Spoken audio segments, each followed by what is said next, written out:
à tous et bienvenue sur cette chaîne YouTube, bienvenue sur la chaîne Jessica Ready, le club des entrepreneurs. Alors si vous êtes pour la première fois sur cette chaîne, je me présente très rapidement, moi c'est Jessica. Ça fait maintenant 2 ans que je suis à mon compte avec 2 activités totalement différentes.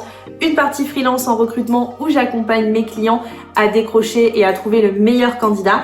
Et une partie business en ligne où je travaille sur pas mal de petites activités sur internet pour du coup développer mon chiffre d'affaires. Donc le but de cette chaîne, c'est de vous apporter un maximum de conseils, d'astuces sur le domaine de l'entrepreneuriat, de vous expliquer un petit peu mon quotidien, ce qui s'est passé et aussi du coup de pouvoir vous permettre d'amener votre business d'un point A à un point B en le propulsant et bien sûr en boostant son chiffre d'affaires quotidiennement. Donc si vous n'êtes pas abonné, abonnez-vous juste en dessous, ça me permettra du coup de continuer à me dire que vous êtes satisfait de ce contenu et surtout cliquez sur la cloche à côté, comme ça dès que je sors une nouvelle vidéo, vous êtes au courant et vous recevez une petite notification de votre côté.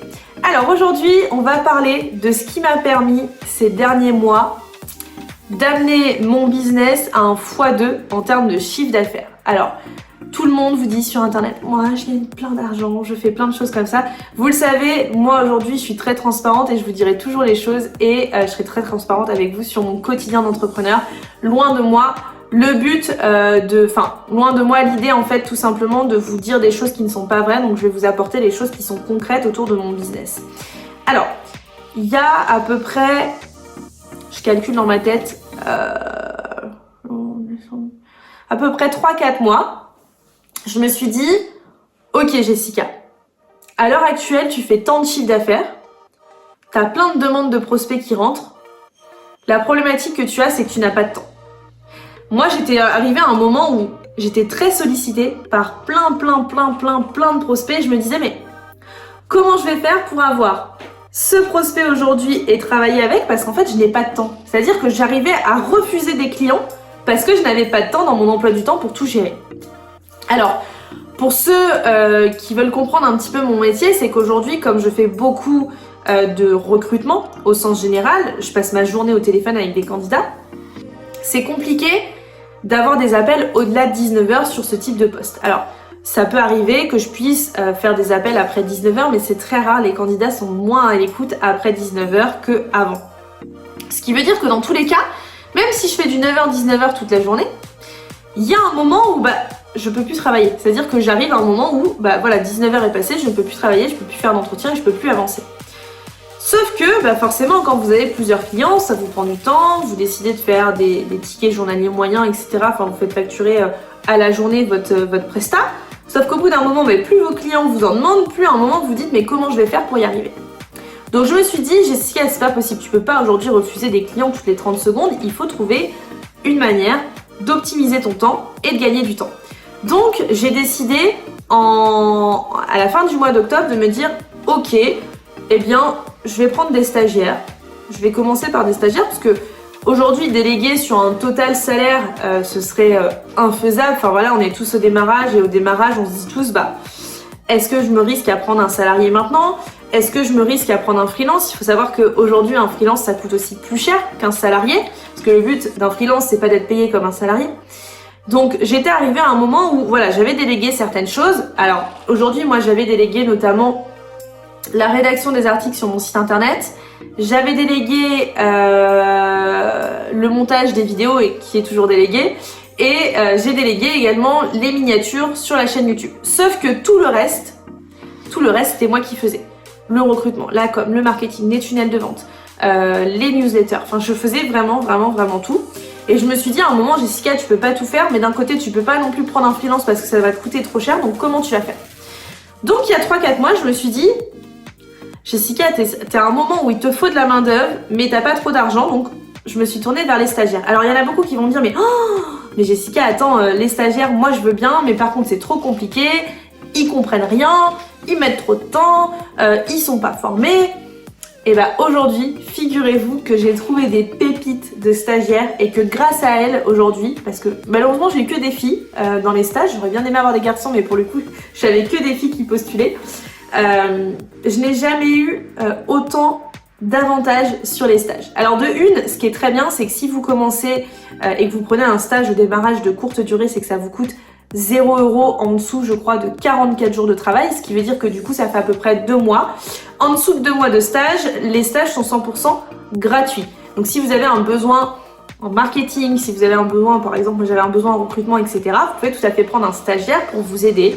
En dessous de 2 mois, ça vous coûtera 0 €. Ce qui veut dire que du coup, vous allez pouvoir déléguer. Alors bien sûr, vous n'allez pas déléguer autant qu'un freelance. Vous pouvez pas demander le même travail à un stagiaire qu'un freelance, bien entendu. Mais par contre, ça vous permet quand même de gagner du temps et ça pour 0 €. Alors, je voulais aujourd'hui vous parler de ce sujet-là parce que moi, du coup, je fonctionne beaucoup avec des stagiaires aujourd'hui.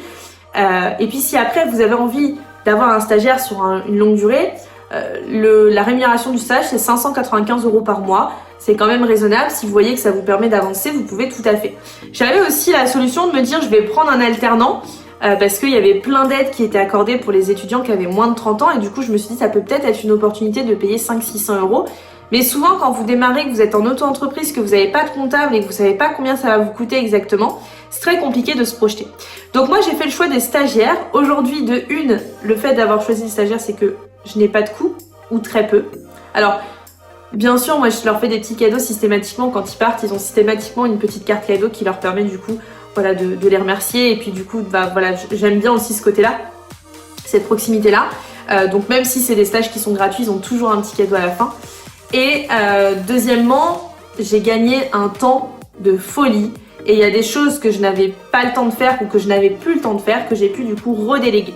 Et vous allez me dire, mais ok, c'est bien beau Jessica, on fait des stagiaires, mais comment on les gère ? Qui plus est en temps de Covid. Alors moi, sachez que tous mes stagiaires aujourd'hui sont en télétravail. Elles sont 100% en télétravail. Alors je les ai quasi tous les jours. Alors aujourd'hui, si vous êtes sur un business sur internet et vous avez peut-être déjà des freelances avec qui vous travaillez, vous fonctionnez déjà en télétravail. Alors pourquoi ne pas prendre un stagiaire en télétravail ? C'est exactement la même chose. La seule chose, c'est qu'il faut mettre en place des process. C'est-à-dire qu'il faut être capable aujourd'hui de leur expliquer comment ça fonctionne, qu'ils soient... alors, ils vont être beaucoup plus en autonomie qu'un stage classique où la personne, elle est avec vous. Alors, si vous avez les moyens aujourd'hui d'accueillir cette personne-là chez vous, vous avez des bureaux fermés, etc., où vous avez une dépendance à côté qui est à votre bureau et vous pouvez les accompagner, tant mieux. Mais si c'est pas le cas, comme moi aujourd'hui, bon, je travaille depuis la deuxième chambre de ma maison, qui est devenue mon bureau. Si aujourd'hui je dois accueillir un stagiaire, je l'accueille chez moi, donc c'est pas vraiment idéal pour le coup. Alors vous pouvez mettre en place des coworking, etc. Mais en ce moment c'est vrai que c'est un peu compliqué. Moi l'idée c'était de faire part-time du coup à la maison et part-time en présentiel avec du coup du coworking. Sauf qu'aujourd'hui, bah, clairement avec le Covid c'est infaisable, donc du coup j'ai décidé de tout faire à distance. Alors comment je fonctionne ? De une, j'ai un Google Drive où il y a l'ensemble des informations nécessaires. Donc je fais toujours une petite présentation de l'entreprise, j'explique comment ça fonctionne. De deux, elles ont accès à des tutoriels vidéo, c'est-à-dire que je vais filmer une fois ce que je fais, un peu comme quand vous suivez des tutos sur YouTube. Je vais filmer une fois ce que je fais, par exemple, où je vais expliquer comment faire du référencement SEO sur mon site internet quand on publie un article.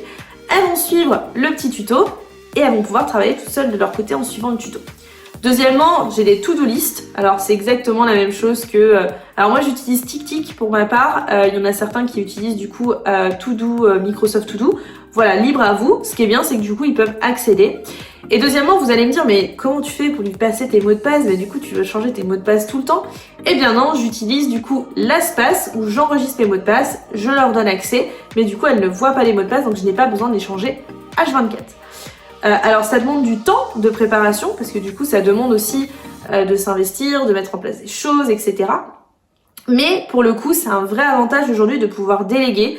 Et si vous êtes dans ce moment où vous vous dites je gagne pas encore assez d'argent mais j'ai pas assez de temps, les stages ça peut être un vrai moyen pour vous. Alors en plus aujourd'hui il y a des stages toute l'année parce qu'il y a des formations qui existent toute l'année maintenant, donc du coup c'est hyper avantageux. Là pour vous donner un ordre d'idée, j'ai commencé à faire des stages en octobre et je vais avoir des gens jusqu'en juillet. Le gros avantage c'est que du coup ça me permet de mettre en place ce genre de choses. Si par exemple vous faites un stage dans le milieu commercial, vous pouvez tout à fait mettre en place des solutions de téléphonie comme AirCall ou encore Ringover qui vous permettent du coup de faire des enregistrements, de lui chuchoter des choses sans que la personne qui soit en face puisse l'entendre et qui du coup puisse vous permettre de superviser. Mais du coup ça nécessite du coup de réfléchir à ce qu'on veut mettre comme mission aux stagiaires, comment on va pouvoir gagner du temps et du coup comment on va pouvoir le mettre en place. Si ce genre de vidéo par rapport à comment mettre en place un process, etc.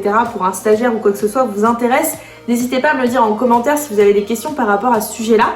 Mais aujourd'hui, grâce à cette fameuse opportunité de prendre des stagiaires, non seulement j'ai gagné du temps dans mon emploi du temps, ce qui veut dire que du coup, j'ai pu reprendre des clients. Et là, j'ai doublé mon chiffre d'affaires par rapport au mois de l'année d'avant. Donc, alors pour vous donner un ordre d'idée, donc moi j'ai eu une grosse baisse de chiffre d'affaires suite au Covid parce que l'un des premiers points qu'on va arrêter quand on est dans une société, c'est souvent les fonctions support, dont les fonctions RH et recrutement. Donc pour vous donner un ordre d'idée, en fin d'année 2019 et début d'année 2020, j'étais montée à peu près à 4-5 000 € de chiffre d'affaires par mois. J'étais montée jusqu'à 5 000. Et les derniers mois, je peinais à dépasser les 2005. Ça m'arrivait d'aller jusqu'aux 3000, mais c'était très très rare. Et là aujourd'hui, je remonte sur les 5000 grâce à cette astuce parce que du coup, j'ai plus de temps, je peux prendre plus de clients et je peux réavancer.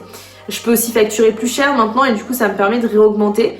Là, je pense qu'on va très vite arriver aux 10 000 € de chiffre d'affaires dans les prochains mois. Donc ça, c'est très positif. Je suis très transparente avec vous en termes de chiffre d'affaires, parce qu'un chiffre d'affaires, c'est un chiffre d'affaires, mais c'est pas le bénéfice et c'est pas ce que je gagne. Mais ça peut vous permettre de vous donner une idée. Donc moi, j'étais à voilà, à peu près 5 000 € toute seule. J'ai baissé à 2005 avec le Covid parce que j'avais perdu beaucoup de clients. Je travaillais notamment pour des clients dans l'événementiel, donc j'ai perdu des clients. Et je peinais pendant 6 mois parce que la fonction recrutement c'était très compliqué. Mais du coup je suis très sollicitée depuis fin d'année, du coup je réaccepte des clients grâce à cette solution et du coup j'ai doublé mon chiffre d'affaires aujourd'hui et je pense que même je vais le tripler très prochainement. Donc n'oubliez pas, aujourd'hui parfois on n'a pas assez de temps et il faut trouver des solutions. Moi ma solution ça a été les stagiaires. Si vous avez d'autres solutions de votre côté, si vous avez augmenté très vite votre chiffre, n'hésitez pas à me dire en dessous comment vous avez fait. Quelle était votre problématique et qu'est-ce que vous avez mis en place pour justement pallier à cette problématique et du coup obtenir plus de chiffre d'affaires. En tout cas, je serais ravie d'avoir votre avis sur ce sujet-là. N'hésitez pas à laisser un commentaire juste en dessous et on se retrouve très rapidement pour une nouvelle vidéo sur une toute nouvelle thématique comme d'habitude.